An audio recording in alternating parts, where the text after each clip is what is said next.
कान दिल छू लेने वाली कहानी। खुद को कब तक यूं ही आईने में निहारती रहोगी? अच्छी ही लग रही हो। अब चलो भी, वरना पार्टी में सबसे देर से पहुंचेंगे। विवेक ने मंदा की तरफ देखते हुए झुंझलाते स्वर में कहा। वैसे भी इतने सारे लोग होंगे, किसको फुर्सत होगी कि तुम्हें देखे।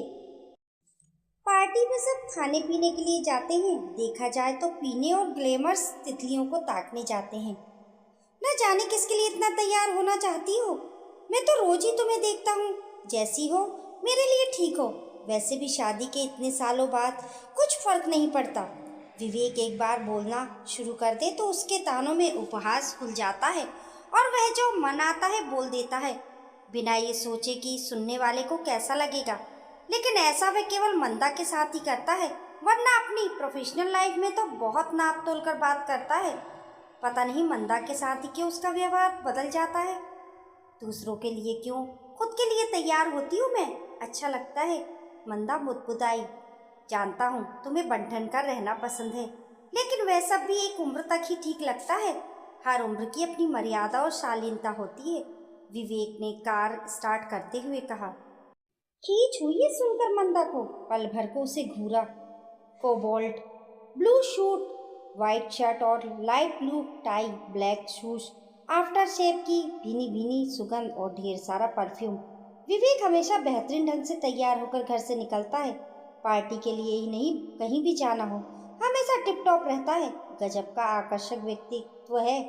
उसकी भी तो उम्र हो गई है, मंदा से 4 साल बड़ा है।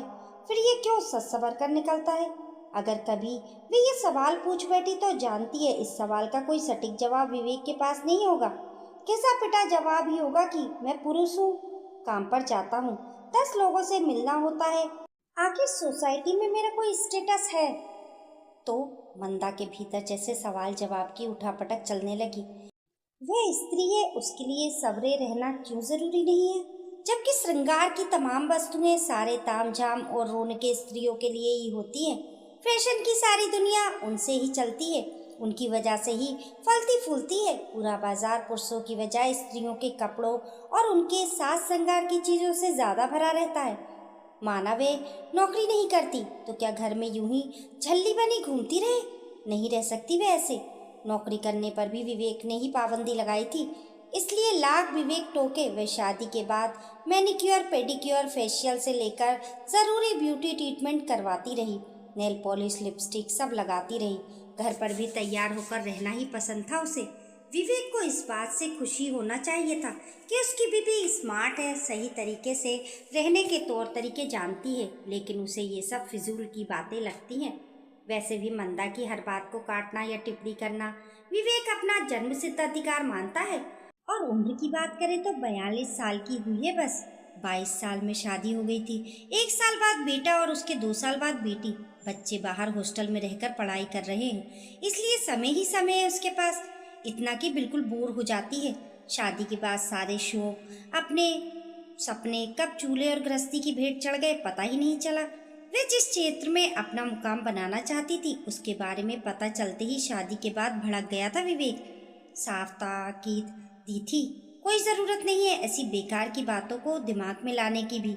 शादी से पहले के जो शौक हैं उन्हें जाकर किसी मिट्टी के ढेर के नीचे दबा दो, वरना परेशानी तुम्हें ही होगी। ये समझ लो, तुम्हें किसी चीज़ की कमी नहीं होने दूंगा। तुम मेरी जिम्मेदारी और मैं उसे निभाऊंगा। विवेक ने सच में उसे कोई कमी नहीं होने दी। बढ़ चढ़कर उसके लिए चीज़ें खरीद कर लाता है, लेकिन क्या चीज़ें ही सारी इच्छाओं की भरपाई करने के लिए पर्याप्त होती हैं? वैसे धीरे धीरे कम ही हो रहा है उसका अपने ऊपर ध्यान देना। इन दिनों बिना प्रेस की साड़ी पहन लेती है, कभी बाल बिखरे भी रहते हैं, फेशियल कराए महीनों बीत जाते हैं, हाथ पैरों के नाखून तराशना नज़रअंदाज कर रही है। एक अजीब सा आलस उस पर हावी हो रहा है। आलस से ज़्यादा शायद बोरियत है, कुछ न कर पाने की बोरियत है। पीछे जो छूटा है उसे संभाल न पाने की एक चिढ़ जो एक जिद की तरह करती है। वह बनाव श्रृंगार वह भी कभी कभी। इसलिए अब जब कहीं बाहर जाती है तो कुछ ज़्यादा ही देर लगती है उसे शीशे के सामने से हटने में, मानो सारी कसर उसी दिन पूरी कर लेना चाहती हो। उम्र हो जाए तो क्या सजना संवरना, खुद पर ध्यान देना छोड़ देना चाहिए। इस तरह तो अपने लिए जीना भी छोड़ देना चाहिए। नहीं कर सकती वे विवेक से सवाल और बहस, तो कतई नहीं। इसलिए सारे रास्ते चुप ही बैठी रही कार में। पार्टी में नीलोत्पल दा को देख हैरान रह गई। हमेशा की तरह खादी का कुर्ता पजामा पहना हुआ था। अक्सर वह कहती, द गांधी के बाद आप खादी के सबसे बड़े प्रचारक हैं। तो वे जोर जोर से हंसते हुए कहते, बहुत शैतान हो गई हो तुम मंदा, लेकिन अपनी ये शरारतें, ये चुलबुलापन हमेशा कायम रखना।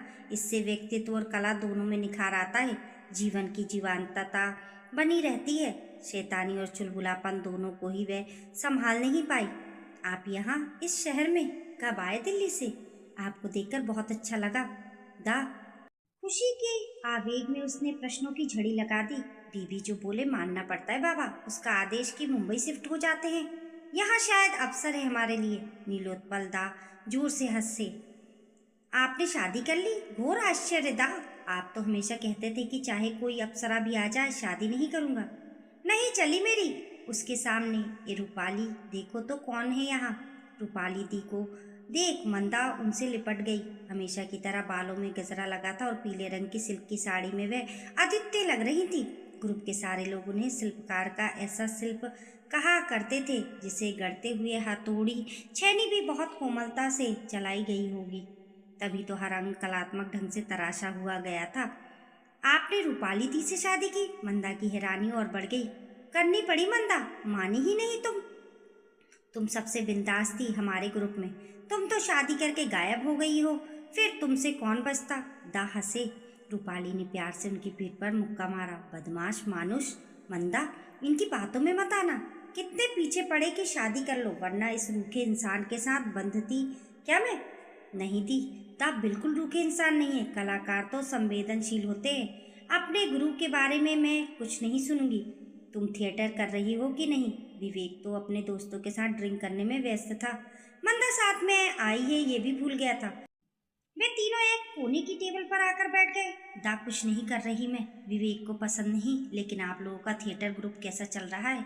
एकदम बढ़िया। यहाँ मुंबई में भी अच्छा लग रहा है। लोग थिएटर पसंद करते हैं। ग्लैमर्स होने के साथ साथ मुंबई में कला की भी बहुत कद्र है। तुम वापस ज्वाइन कर लो हमारे साथ। रूपाली दी ने चीज बॉल्स खाते हुए कहा। संभव नहीं होगा दी, मंदा ने धीमे स्वर में कहा। थिएटर के बारे में सोचते ही एक टीस उठी मेरे मन में। उनका सपना था एक बेहतरीन थिएटर कलाकार बनने का।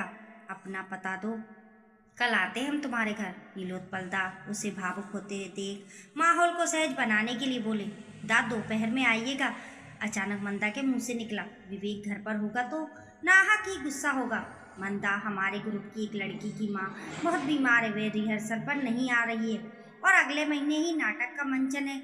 विज्ञापन जा चुके हैं, पोस्टर छप चुके हैं, प्रचार काम जोरों पर है। वेन्यू के लिए एडवांस का भुगतान किया जा चुका है। लगभग सारी तैयारियां हो चुकी है। ऐसे में नाटक मंचन की तारीख आगे बढ़ाना संभव नहीं, और तुम तो जानती हो हमारे पास इतना पैसा भी नहीं है कि शो कैंसिल कर दे और नुकसान सह लें। बर्बाद हो जाएंगे हम। नीलोत्पल दा ने पूरी नाटकीयता से चेहरे पर दयनीय भाव लाकर कहा। हाँ मंदा, अब तुम ही हमें बचा सकती हो। रूपाली दी ने भी अभिनय के सारे दावपेच आजमाते हुए स्वर में वेदना के सारे तार छनछनाते हुए कहा। मैं कैसे? ये आप लोग क्या कह रहे होंगे? मुझे नहीं लगता कि आर्थिक रूप से इस काम के लिए मैं आपकी कोई मदद कर पाऊंगी। विवेक को थिएटर की दुनिया कतई पसंद नहीं। अरे नहीं, पैसे से मदद करने के लिए नहीं कह रहे हैं। मैं चाहता हूँ कि उस लड़की की भूमिका तुम करो। 1 महीना है, आराम से रिहर्सल हो जाएगी। और तुम जैसी पारंगत कलाकार के लिए कौन सा मुश्किल काम है अभिनय करना। नीलोत्पल दा ने समझाने और मनाने के ख्याल से अपनी खास शैली में कहा। बुरी तरह से चौंक गई मंदा। ये आप क्या कह रहे हैं दा? असंभव बात है। क्यों, इसमें इतनी चौंकने वाली क्या बात है? रूपाली दी ने पूछा। तुम स्कूल टाइम से थिएटर करती आ रही हो, मंजी हुई कलाकार हो, हमारे ग्रुप का हिस्सा रही हो। अब हमें ज़रूरत है तो क्या हमारे लिए इतना भी नहीं कर सकती? नीलोत्पल को गुरु मानती हो, उनका मान नहीं रखोगी क्या? रूपाली ने मंदा की भावनाओं को झंझोड़ा। वे जानती थी कि मंदा वैसे मानने वाली नहीं है। शादी के बाद अभिनय करना तो दूर, किसी नाटक का मंच होते देख तक नहीं। सब भूल चुकी हूँ, इतने बरस हो गए रूपाली दी। कला हमारे भीतर होती है, वे खत्म नहीं होती। अगर समय का अंतराल आ गया है तो उसे केवल तराशने की ज़रूरत होती है। बस तुम्हें पुनः अभ्यास करना होगा। रिहर्सल करोगी तो पुरानी मंदा स्टेज पर छा जाएगी। पहले की तरह नीलोत्पल दा बोले। दा विवेक मुझे कभी इसकी अनुमति नहीं देंगे। मंदा ने कांपते स्वर में कहा। मैं जिस सपने को दफना चुकी हूँ उसे क्यों खोद कर बाहर लाने की जिद कर रहे हैं आप दोनों। मंदा अपने भीतर एक लड़ाई लड़ रही थी। क्यों वापस ये उसे उस दुनिया में ले जाना चाहते हैं जहाँ जाना संभव नहीं है। अनुमति नहीं देंगे मतलब तुम्हें अपने बारे में फैसले लेने का अधिकार तो होगा ही। और क्या तुम अपनी कला को मरने दोगी। अभिनय तो तुम्हारे लिए जीवन की संतुष्टि रहा है हमेशा। कैसे जी पा रही है उसके बिना। रूपाली दी ने जैसे उसके आत्मसम्मान को झंझोड़ा। रूपाली रहने दो। मंदा को इस तरह परेशान मत करो। विवेक को नहीं पसंद तो कोई बात नहीं, हम तुम्हें बाध्य नहीं करेंगे, लेकिन बस इस बार ये नाटक कर लो वरना बहुत मुश्किल स्थिति पैदा हो जाएगी हमारे लिए। नीलोत्पल दा ने अनुरोध किया। दा, इस तरह अनुनय कर आप मुझे शर्मिंदा कर रहे हैं। मैं कोशिश करूंगी पर अभिनय ठीक से कर पाऊंगी कि नहीं इसकी गारंटी नहीं ले सकती। वह तो मुझ पर छोड़ दो। रूपाली दी बोली। मैं दोपहर में ही रिहर्सल के लिए आ सकती हूँ। कोई दिक्कत नहीं, हमारी टोली का विमल तुम्हें कार लेकर लेने आएगा और छोड़ भी देगा। कॉलेज में पढ़ता है पर अच्छा कलाकार है। जब तुम हमारे ग्रुप से जुड़ोगी उस समय जैसा जुनून तुम में था अभिनय को लेकर वैसा ही जुनून उसमें भी दिखाई देता है मुझे। वह भी एक भूमिका निभा रहा है नाटक में। नीलोत्पल दा ने उसे स्क्रिप्ट पकड़ाते हुए कहा। इतने वर्ष बाद अभिनय करते हुए भी रिहर्सल के दौरान मंदा को नहीं लगा कि वह कुछ भूली थी। बहुत ही सहज ढंग से वह संवाद पढ़ती गई। धीरे धीरे अभिनय और मंच गया। नीलोत्पल दा और रूपाली दी के निर्देशों के साथ वह निखरती गई। मंदा दी, आपका अभिनय एकदम स्वाभाविक है। जान डाल दी आपने ध्रुव स्वामिनी की भूमिका में। उसे वापस छोड़ते समय विमल बोला। अच्छा विमल, अब उस लड़की की माँ की तबीयत कैसी है जो पहले ये भूमिका निभाने वाली थी। नहीं तो दी, ये भूमिका तो कोई नहीं निभाने वाला था। नीलोत्पल दा किसी को ढूंढ रहे थे इसके लिए, फिर आप मिल गई तो वह बहुत प्रसन्न हुए। कुछ पूछा नहीं मंदा ने नीलोत्पल दा और रूपाली दी से इस बारे में, लेकिन मन ही मन धन्यवाद जरूर दिया। इतने दिनों से वे खुद अच्छा महसूस कर रही थी। आलस, बोझिलता और कुछ न कर पाने की कसक दूर हो गई थी। हालांकि वे जानती थी कि जिस दिन विवेक को पता चला तो तूफान आ जाएगा। जानती ही नाटक करने वालों को वह भाड़ कहता है। लिपे पुते चेहरे वाले भाड़। तिरस्कार होता है उसके शब्दों में। बस आज फाइनल रिहर्सल है और 2 दिन बाद मंच। उस दिन के लिए कोई बहाना बनाना पड़ेगा। सुबह से रात तक घर से बाहर रहने के लिए फाइनल रिहर्सल में देर हो गई थी। विवेक का आने का समय हो रहा था। सोचकर मंदा ने न कपड़े बदले और ना ही मेकअप उतारा था। अंधेरा हो गया था। विमल उसे छोड़कर निकल ही रहा था कि बोला, मंदा दी, एक बार खड़कधारणी के साथ जो संवाद है उसे सुनाओ ना। वाह कितना अद्भुत है आपका कहने का अंदाज। मंदा हंस पड़ी। पैसेज में ही रुक गई। भला मैं क्या कर सकूंगी। मैं तो अपने ही प्राणों का मूल्य नहीं समझ पाती। मुझ पर राजा का कितना अनुग्रह है ये भी मैं आज तक ना जान सकी। मैंने तो कभी उनका संभाषण सुना ही नहीं। विलासिनियों के साथ मदिरा में उन्मत्त उन्हें अपने आनंद से अवकाश कहाँ। अचानक जड़ को गई मंदा। विवेक सामने खड़ा था। दी, मैं चलता हूँ, प्रणाम। विमल चला गया। सजी धजी मेकअप की परतों से चेहरे को रंगत दिए होंठों में कटाव और नकली आभूषणों से सुसज्जित मंदा को देख हतप्रत रह गया विवेक। घर के अंदर उसके पीछे आते हुए वे उसे बताने का प्रयत्न कर रही थी कि कैसे नीलोत्पल दा और रूपाली दी से उसकी भेंट हुई और उसके बाद बस परसों मंचन है। उसके बाद मैं अभिनय नहीं करूंगी विवेक, लेकिन अब मैं मना नहीं कर सकती। सारी तैयारी हो चुकी है। मैं तुम्हारी बात की अवहेलना नहीं करनी चाहती थी, बस न जाने कैसे मेरे सपनों ने उड़ान भर ली। कुछ तो बोलो विवेक, तुम समझ रहे हो ना मेरी बात। कोई प्रतिक्रिया नहीं। मंदा इस बात से ज्यादा परेशान थी। ज्वालामुखी के फटने का इंतजार था उसे। सुबह तक चुप्पी छाई रही, न ताना न उल्लाहना। हैरानी की बात तो ये कि बड़ी देर तक दूसरे कमरे में जाकर बच्चों से बात करता रहा विवेक। मंदा ही करती थी बच्चों से हमेशा बात, और वह उसी से उनका हालचाल पूछ लिया करता था। बेटी तो हमेशा कहती थी कि माँ, आपको इस तरह अपने अभिनय के पैशन को नहीं छोड़ना चाहिए था। कला तो हर रूप में अच्छी और प्रशंसा योग्य होती है। मुझे वापस आने दे, फिर देखती हूँ पापा आपको कैसे रोक पाएंगे। बेटी की बात सुन मंदा कुछ नहीं कहती थी। अपने सपनों को वह कब का दफन कर चुकी है। नाहक क्यों उन्हें बाहर निकालने की कोशिश में वर्तमान में उठापटक करे। कितने बजे का शो है। सुबह चुप्पी टूटी। आऊँगा मैं भी देखने तुम्हारा अभिनय।